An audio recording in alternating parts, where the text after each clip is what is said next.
ಸೂರ್ಯಪುತ್ರ ಶನಿದೇವರನು ಪೂಜಿಸಿ ಧನ್ಯರಾಗಿರಿ. ಛಾಯ ಕುವರ ಮಹನೀಯನ ನಿತ್ಯ ಸ್ಮರಣೆಯ ಮಾಡಿರಿ. ಛಾಯ ಕುವರ ಮಹನೀಯನ ನಿತ್ಯ ಸ್ಮರಣೆಯ ಮಾಡಿರಿ.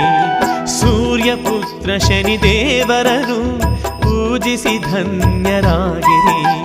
ಛಾಯ ಕುವರ ಮಹನೀಯನ ನಿತ್ಯ ಸ್ಮರಣೆಯ ಮಾಡಿರಿ. ಛಾಯ ಕುವರ ಮಹನೀಯನ ನಿತ್ಯ ಸ್ಮರಣೆಯ ಮಾಡಿರಿ.